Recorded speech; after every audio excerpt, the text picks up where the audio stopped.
Welcome to the Worldwide News, your daily fill on the current news. In recent news, last year around 3.8 million Americans were paid hourly rates at or below the federal minimum. About 60% of those Americans paid hourly, an estimate 4.7 of those workers made minimum wage or less. Some states are raising the minimum rates above the federal level, but this could be dangerous because raising the minimum wages could potentially make it even harder for Americans to get jobs. We have the states with the highest minimum wage workers. They are Louisiana, Oklahoma, Texas, and Idaho, all between 7 and 8%. But Alaska, Oregon, California, and Montana are the lowest, with all of them under 2%.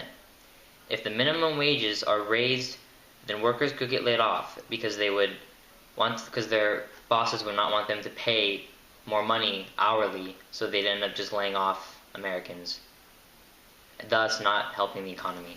If you are not enjoying the location you're living in currently, well, maybe this article may interest you. These places were voted among the top 10 best lived place in 2012. So if you're looking for a small town, nice people, good education, you may be interested in looking into these locations. Excuse me. It's better. As you can see, Carmel, Indiana is in first place. The average American family income is $120,714.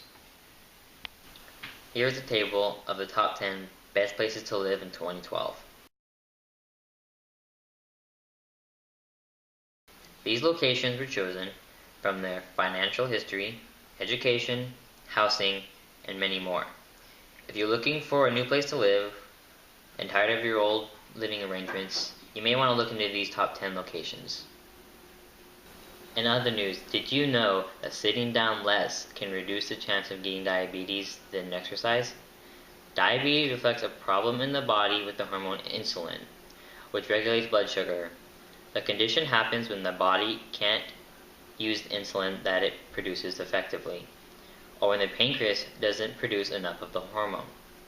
Over 350 million people around the world have this problem.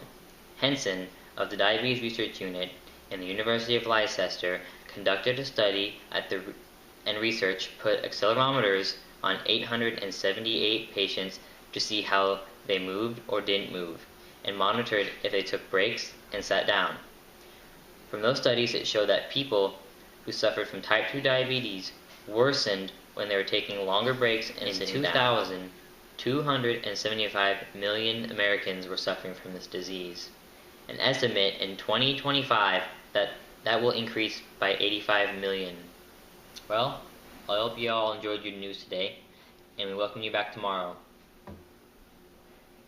In breaking news, the Twinkie will return in stores in 6 months for all you non-diabetics. This is Tristan Brookman signing off for the Worldwide News. Good evening. Get me a Twinkie.